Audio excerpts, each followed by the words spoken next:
नाज़रीन अस्सलाम वालेकुम। प्रोग्राम आजकल में मैं हूं आपका मेज़बान मोहतशम तरीन।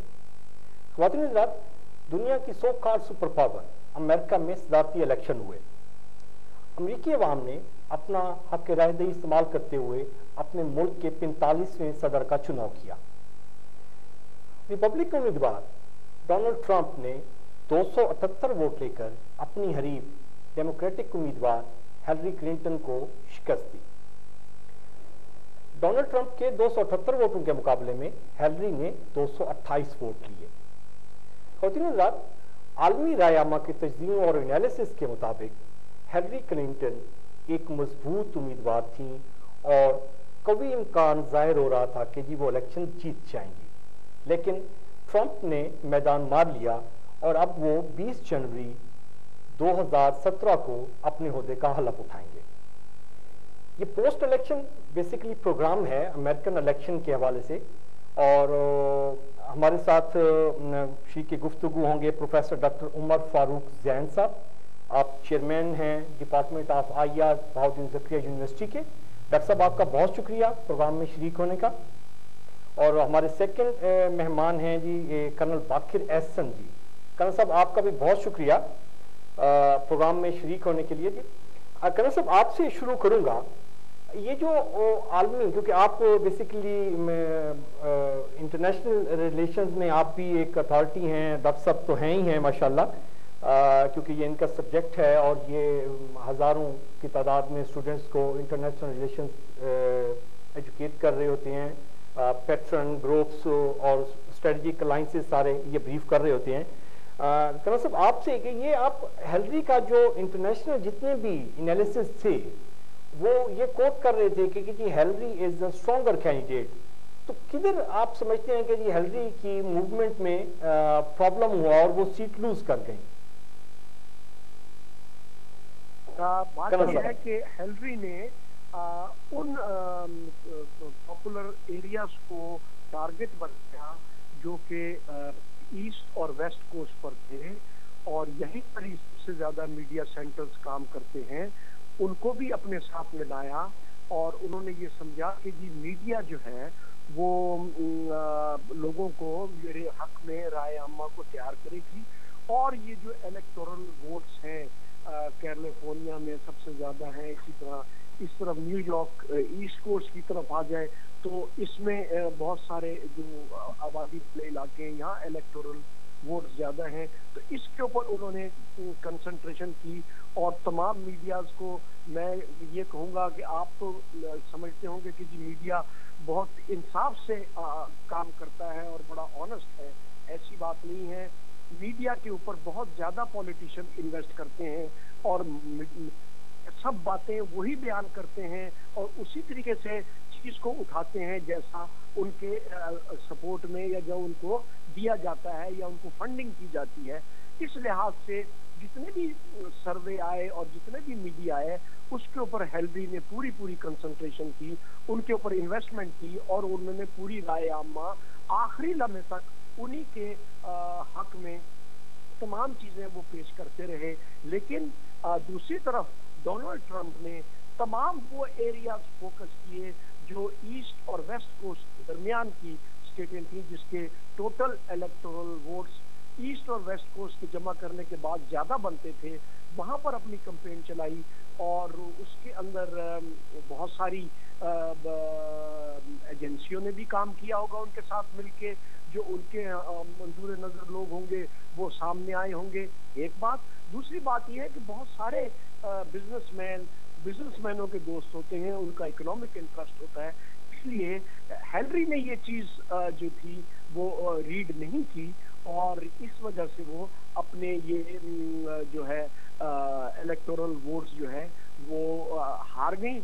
और इसी तरह डोनाल्ड ट्रंप ने, क्योंकि ईस्ट और वेस्ट के बीच में जितना भी सेंट्रल एरिया था अमेरिका का, उसके ऊपर फोकस किया और वो जीत गया। ओके डॉक्टर साहब, आप इस पे कुछ शार्ट पहले इनकी कैंपेन के दोनों को कंपैरिजन कर लेंगे ताकि हमें व्यूअर्स को भी आइडिया हो जाएगा कि जी हिलरी की मूवमेंट और ट्रंप की मूवमेंट जो ड्यूरिंग इलेक्शन रही उसको कुछ थोड़ा सा आप एनालिसिस करें, अपने व्यूज दें सर।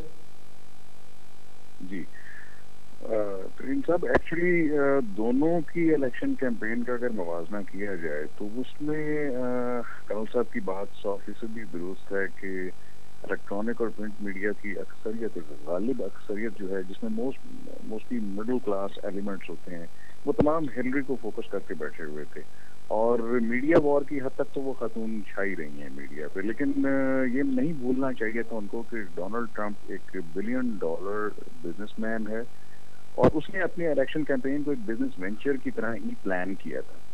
मैं महज चंद उन फैक्टर्स को एक्सपोज करना चाहूंगा जिन्होंने बैकस्टेयर इन्फ्लुएंस के साथ और ओवरटली डोनाल्ड ट्रंप को कैंपेन किया, लॉन्च किया।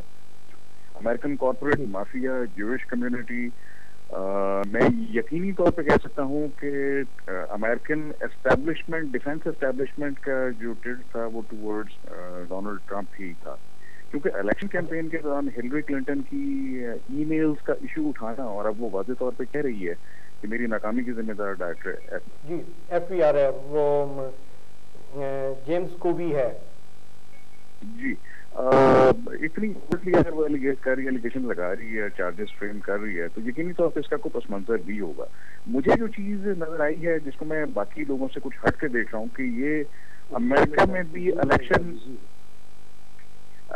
उस तरह फेयर नहीं जैसा कि हम तवक्को कर रहे होते हैं कि जैसे कागज पे हमें लिखा हुआ दिखाया जाता है या टेलीविजन पे बोल के दिखाया जाता है, और जो अमेरिकन कॉन्स्टिट्यूशन के तमाम नॉर्म्स को फॉलो किया गया है। मैं कुछ अर्से से इस ख्याल पर बिलीव करता हूं कि दुनिया के बहुत से मुल्कों की तरह अमेरिका में भी इलेक्शन स्टील किए जाते हैं। वहां पे भी जो उस वक्त की जियो पोलिटिकल रिक्वायरमेंट या socio economic condition global level पे चल रही होती है, वहां के डिफेंस एस्टेब्लिशमेंट के स्टेट्स हैं और वो कुछ इस किस्म का व्यू पॉइंट रखने वाले लोगों को सामने लाते हैं जो उनके करीब तर हों।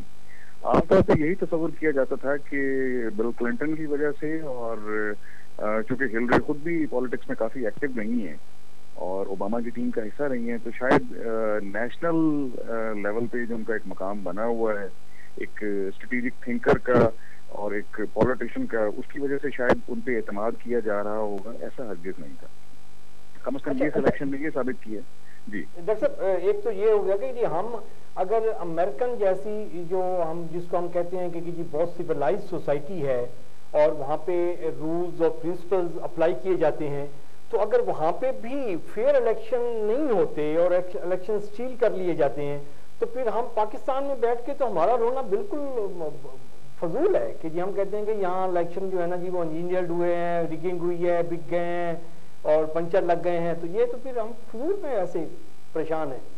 साहब, ये ऑल ओवर द वर्ल्ड, ये वर्ल्डली फिनोमिनन है इस वक्त। मतलब डेमोक्रेसी को उसके ट्रू नॉर्म्स के साथ ना तो रिगार्ड किया जाता है, ना रिस्पेक्ट किया जाता है। हम बहुत से मुल्कों में जो खास तौर पे मारूफ व मशहूर हैं अपनी जमहूरी रवायात के लिए, हम ब्रिटेन के बारे में क्या कहेंगे, जहाँ टोनी ब्लेयर ने कौम से मुसलसल झूठ बोल के इराक वॉर में पार्टिसिपेशन की और एक स्टेज पे आके कन्फेशन कर लिया। तो हमारे पास बहुत सारी ऐसी वजूहत मौजूद हैं कि हम इन मुल्कों के डेमोक्रेटिक नॉर्म्स को सस्पेक्ट कर सकें कि जो जमहूरियत के अंदर रहते हुए अगर मुल्की और गैर मुल्की मसाइल पे झूठ बोलते हैं और अपने स्ट्रेटेजिक इंटरेस्ट को सिक्योर करने के लिए इस किस्म की चीजों को एम्प्लॉय करते हैं। मुझे ऐसा लगता है जैसे अमेरिकन डिफेंस एस्टेब्लिशमेंट जो कुछ इस वक्त दुनिया में करना चाह रही है, वो तमाम का तमाम उसका मलबा ट्रंप की झोली में डाल दिया जाएगा और उसे एक गैर संजीदा लीडरशिप के कारनामों के तौर पर लिया जाएगा। ओके, यही वजह है कि उसको चूज किया गया है। जी बिल्कुल, इसको पिक एंड चूज किया गया। जिस तरह CIA जॉन एफ कैनेडी के कत्ल में मुलविस थी और अब 30-40 साल 50 साल के बाद जाके दुनिया ने इस पे यकीन कर लिया है और उनके सीक्रेट डॉक्यूमेंट भी जब डिक्लासिफाई हुए हैं तो तमाम तर जो ट्रेस हैं वो वहीं जाता है। तो अमेरिकी डिफेंस एस्टेब्लिशमेंट को अगरचे कस्टोडियन कंसिडर किया जाता है, लेकिन वो डेमोक्रेसी की कस्टोडियन नहीं है। वो अमेरिकन जो corporate interest, global corporate interest है, वो सिर्फ उसकी प्रोटेक्शन और प्रमोशन के लिए काम करते हैं। और जल्दी ये चीज दुनिया के सामने तशख़्ख़ुस बाम हो जाएगी कि वो जमहूरियत की कदरों पे किस हद तक यकीन रखते हैं। आज इसी अमेरिका में कालों को मारा जाता है, ये किस वजह से उनके साथ ट्रीटमेंट हो रहा है, जबकि ये तमाम जो कॉन्फ्लिक्ट है इसको 60-70 साल पहले ये मिनिमाइज हो गया था और अमेरिका एक ट्रू सेकुलर डेमोक्रेटिक सोसाइटी कहलाई जाती थी।